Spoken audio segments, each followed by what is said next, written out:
ਅੱਗੇ ਵਧਾਂਗੇ ਤਾਂ ਮੀਟਿੰਗ ਨੂੰ ਲੈ ਕੇ ਇੱਕ ਵੱਡੀ ਖਬਰ ਹੈ। 26 ਨਵੰਬਰ ਨੂੰ ਪੰਜ ਸਿੰਘ ਸਾਹਿਬਾਨਾਂ ਦੀ ਮੀਟਿੰਗ ਹੋਏਗੀ। ਅਕਾਲ ਤਖਤ ਸਾਹਿਬ ਤੇ ਦੱਸੀ ਕਿ ਜਥੇਦਾਰਾਂ ਦੀ ਮੀਟਿੰਗ ਹੈ। ਬੰਦੀ ਸਿੱਖਾਂ ਦੇ ਸਮੇਤ ਅਹਿਮ ਮਸਲੇ ਨੇ ਜਿਨ੍ਹਾਂ ਨੂੰ ਲੈ ਕੇ ਚਰਚਾ ਕੀਤੀ ਜਾਏਗੀ। ਤਾਂ 26 ਨਵੰਬਰ ਦਾ ਦਿਨ ਤੈਅ ਕੀਤਾ ਗਿਆ। ਅਕਾਲ ਤਖਤ ਸਾਹਿਬ ਤੇ ਪੰਜ ਜਥੇਦਾਰਾਂ ਦੀ ਮੀਟਿੰਗ ਹੈ। ਜਿਹੜੇ ਪੰਜ ਤਖਤ ਸਾਹਿਬਾਨਾਂ ਦੇ ਜਥੇਦਾਰ ਨੇ ਉਹ ਪਹੁੰਚਣਗੇ। ਉਹਨਾਂ ਦੀ ਮੌਜੂਦਗੀ ਦੇ ਵਿੱਚ ਉਹਨਾਂ ਦੇ ਵੱਲੋਂ ਜੋ ਹੈ ਮੀਟਿੰਗ ਜੋ ਹੈ ਉਹ ਮਿੱਥੀ ਗਈ ਹੈ ਕਿ 26 ਨਵੰਬਰ ਨੂੰ ਹੋਏਗੀ। ਤਾਂ ਦੱਸਦੇ ਕਿ ਬੰਦੀ ਸਿੱਖਾਂ ਦੇ ਨਾਲ ਸੰਬੰਧਿਤ ਜਿਹੜੇ ਮਸਲੇ ਨੇ। ਇਸ ਤੋਂ ਇਲਾਵਾ ਇੰਦੌਰ 'ਚ ਜੋ ਕੀਰਤਨ ਦਰਬਾਰ ਹੋਇਆ ਸੀ ਤਾਂ ਉੱਥੇ ਕਮਲਨਾਥ ਨੂੰ ਜੋ ਸਨਮਾਨਿਤ ਕਰਨ ਦਾ ਮੁੱਦਾ ਸੀ ਉਹ ਉੱਠਿਆ ਸੀ। ਤਾਂ ਉਸ ਨੂੰ ਲੈ ਕੇ ਜੋ ਹੈ ਚਰਚਾ ਹੋਏਗੀ। ਰਾਜੀਵ ਸ਼ਰਮਾ ਫੋਨ ਲਾਈਨ ਤੇ ਨੇ ਸਾਡੇ ਨਾਲ। ਰਾਜੀਵ, ਕੀ ਹੈ ਪੂਰੀ ਜਾਣਕਾਰੀ? ਕਿਸ ਤਰੀਕੇ ਦੇ ਨਾਲ, ਕਿਸ ਸੰਦਰਭ ਦੇ ਵਿੱਚ ਅਸੀਂ ਇਹ ਮੀਟਿੰਗ ਨੂੰ ਦੇਖ ਸਕਦੇ ਹਾਂ ਜਾਂ ਵੱਡੀ ਮੀਟਿੰਗ ਨੂੰ ਦੇਖ ਸਕਦੇ ਹਾਂ?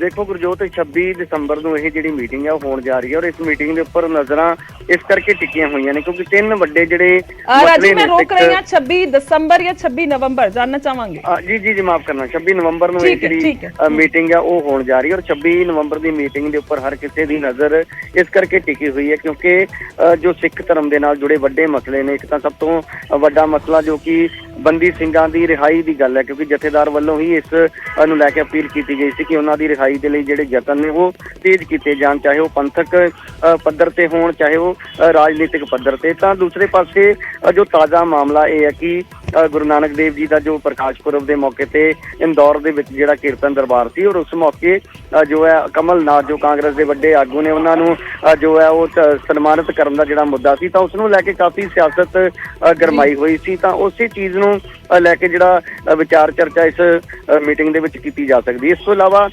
ਜੋ ਪਟਨਾ ਸਾਹਿਬ ਦੇ ਜਥੇਦਾਰ ਨੇ ਉਹਨਾਂ ਨੂੰ ਲੈ ਕੇ ਵੀ ਕਈ ਤਰ੍ਹਾਂ ਦੀਆਂ ਚਰਚਾਵਾਂ ਸੀ ਕਿਉਂਕਿ ਉਹਨਾਂ ਦੇ ਉੱਪਰ ਵੱਡੇ ਇਲਜ਼ਾਮ ਲੱਗੇ ਸੀ ਕਿ ਉਹਨਾਂ ਨੇ ਇੱਕ ਵੱਡਾ ਘਪਲਾ ਜਿਹੜਾ ਉੱਥੇ ਜੋ ਕੁਝ ਭੇਟਾ ਚੜ੍ਹਦੀ ਸੀ ਤਖਤ ਸਾਹਿਬ ਤੇ ਤਾਂ ਉਸ ਨੂੰ ਲੈ ਕੇ ਉਹਨਾਂ ਦੇ ਉੱਪਰ ਕਾਰਵਾਈ ਤਾਂ ਹੁਣ ਹੋ ਚੁੱਕੀ ਹੈ। ਪਰ ਕੀ ਉਹਨਾਂ ਨੂੰ ਅੱਗੇ ਆਉਣ ਵਾਲੇ ਸਮੇਂ ਦੇ ਵਿੱਚ ਦੁਬਾਰਾ ਜੋ ਹੈ ਉੱਥੇ ਦੇ ਜਥੇਦਾਰ ਦੇ ਤੌਰ ਤੇ ਸੇਵਾ ਕਰਨ ਦਾ ਮੌਕਾ ਦਿੱਤਾ ਜਾਂਦਾ ਜਾਂ ਫਿਰ ਨਹੀਂ, ਉਹਨਾਂ ਦੀ ਥਾਂ ਤੇ ਕਿਸੇ ਹੋਰ ਨੂੰ ਉਸ ਸੇਵਾ ਦੇ ਲਈ ਨਿਯੁਕਤ ਕੀਤਾ ਜਾਂਦਾ। ਤਾਂ ਕਈ ਐਸੇ ਮਸਲੇ ਨੇ ਜਿਨ੍ਹਾਂ ਨੂੰ ਲੈ ਕੇ ਜੋ ਹੈ ਇਸ ਮੀਟਿੰਗ ਦੇ ਉੱਪਰ ਨਜ਼ਰਾਂ ਟਿਕੀਆਂ ਹੋਈਆਂ ਨੇ। ਤਾਂ 26 ਨਵੰਬਰ ਨੂੰ ਅਕਾਲ ਤਖਤ ਸਾਹਿਬ ਸਕੱਤਰੇਤ ਵਿਖੇ ਇਹ ਮੀਟਿੰਗ ਜਿਹੜੀ ਹੈ ਹੋਣੀ ਹੈ ਜਿੱਥੇ ਪੰਜ ਸਿੰਘ ਸਾਹਿਬ ਜਿਹੜੇ ਨੇ ਉਹ ਮੌਜੂਦ ਰਹਿਣਗੇ ਔਰ ਸਿੱਖਾਂ ਦੇ ਹੋਰ ਕਈ ਐਸੇ ਵੀ ਮਸਲੇ ਨੇ ਕਿਉਂਕਿ ਬਹੁਤ ਸਾਰੀਆਂ ਸ਼ਿਕਾਇਤਾਂ ਅਕਾਲ ਤਖਤ ਸਾਹਿਬ ਤੇ ਪਹੁੰਚਦੀਆਂ ਨੇ। ਚਾਹੇ ਉਹ ਤਾਜ਼ਾ ਮਾਮਲੇ ਦੀ ਗੱਲ ਕਰੀਏ ਤਾਂ ਹਰਿਆਣਾ ਗੁਰਦੁਆਰਾ ਕਮੇਟੀ ਨੂੰ ਲੈ ਕੇ ਵੀ ਇੱਕ ਸ਼ਿਕਾਇਤ ਪਹੁੰਚੀ ਹੈ। ਤਾਂ ਇਹ ਤਿੰਨ ਵੱਡੇ ਮੁੱਦੇ ਨੇ ਜਿਨ੍ਹਾਂ ਦੇ ਉੱਪਰ ਨਜ਼ਰ ਬਣੀ ਹੋਈ ਹੈ। ਪਰ ਕਈ ਹੋਰ ਤਮਾਮ ਐਸੀਆਂ ਸ਼ਿਕਾਇਤਾਂ, ਕਈ ਐਸੇ ਜਿਹੜੇ ਰੋਸ ਹੁੰਦੇ ਨੇ ਪੰਥ ਦੇ, ਉਹਨਾਂ ਵੱਲੋਂ ਲਿਖਤੀ ਤੌਰ ਤੇ ਜਦੋਂ ਉੱਥੇ ਭੇਜਿਆ ਜਾਂਦਾ ਤਾਂ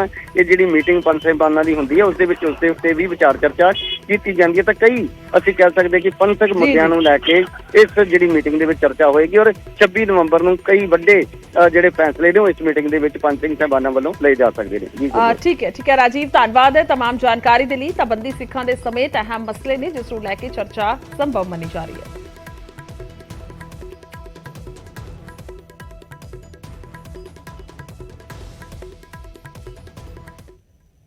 ਅੱਗੇ ਵਧਾਂਗੇ ਤਾਂ ਡੇਰਾ ਮੁਖੀ ਰਾਮ ਰਹੀਮ ਦਾ ਜ਼ਿਕਰ ਕਰਾਂਗੇ। ਡੇਰਾ ਮੁਖੀ ਰਾਮ ਰਹੀਮ ਪੈਰੋਲ ਤੇ ਬਾਹਰ ਹੈ ਤੇ ਉਸ ਵੱਲੋਂ ਵੀ ਯੂਪੀ ਦੇ ਬਾਗਪਤ ਦੇ ਵਿੱਚ ਲਗਾਤਾਰ ਸਤਸੰਗ ਕੀਤੇ ਜਾ ਰਹੇ ਨੇ। ਸਤਸੰਗ ਦੀ ਇੱਕ ਮਜ਼ੇਦਾਰ ਵੀਡੀਓ ਸਾਹਮਣੇ ਆਈ ਹੈ ਜਿਸ ਦੇ ਵਿੱਚ ਪ੍ਰੇਮੀਆਂ ਦੇ ਵੱਲੋਂ ਰਾਮ ਰਹੀਮ ਨੂੰ ਅਜਬ ਗਜਬ ਸਵਾਲ ਕੀਤੇ ਜਾ ਰਹੇ ਨੇ ਤੇ ਡੇਰਾ ਮੁਖੀ ਵੀ ਅਨੋਖੇ ਹੀ ਜਵਾਬ ਦੇ ਰਿਹਾ।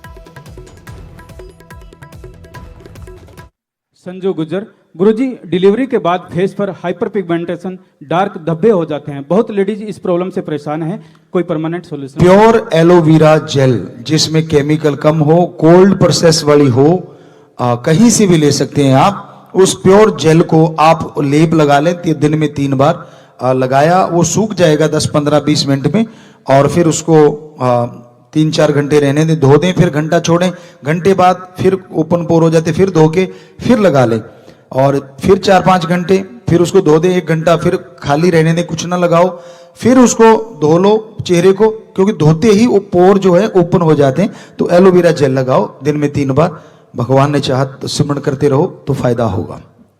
रवि कुमार, गुरुजी बाल सफेद और पतले हैं, इनका कोई हल बताएं जी। अब इसमें कई तरह के आयुर्वेदा फार्मूले हैं, बहुत सारे फार्मूले हैं जिनको लगाने से फ़ायदा होता है और आंवला है, उसके साथ शायद शहद त्रिफला के साथ लगातार लिया जाए, हमने आश्रम में देखा था, अभी अगर किसी बच्चे को पता हो, बहुत पहले, बहुत देर की बात है, वहाँ सेवादार थे हमारे ठाकुर, उनको दिया था, सुबह शाम वो लेते थे और उनके बाल सारे सफ़ेद हो गए थे, 50% दोबारा काले हो गए थे। तो ये अब किसी बच्चे के याद हो, वो हमने ही बताई थी वो चीज़, वो लिया करते थे, तो वो आपको अभी थोड़ी देर में बता देते हैं, क्योंकि प्रॉपर हमें याद नहीं, बहुत पहले की बात है। आंवले का पक्का याद है, उसके साथ वो क्या लेते थे, जिसको पता हो वो बता सकते हैं, फिर आपको बता देते हैं। ये पेंडिंग रखना, याद रखना। रेणु इंसा, गुरुजी नाम लेने के बाद 99.9% लोग तो तुरंत नशा छोड़ जाते हैं, अगर कोई 0.1% कोई बीड़ी सिगरेट फिर भी न छोड़े तो कैसे छुड़वाई जाए? कोई भी लौंग इलायची आप रख लीजिए और राम का नाम लेके उसको दीजिए कि जब भी तलब लगे, बीड़ी या जर्दे की जगह इलायची, ज्यादा करो तो लौंग, उसको चबा के आप रख लो मुंह में थोड़ी देर। लौंग को तो कोई रखेगा नहीं, जल्दी करे, चलो इलायची को चबा के रख लीजिए, तो वो सारे मसूड़ों में भी फायदा होगा और लत भी चली जाएगी और डाइजेस्ट सिस्टम, जो आपका हाजमे का सिस्टम है, उसको भी ठीक कर देगा। विकास कामरा, गुरुजी सुबह जल्दी उठने का कोई तरीका बताएंगे?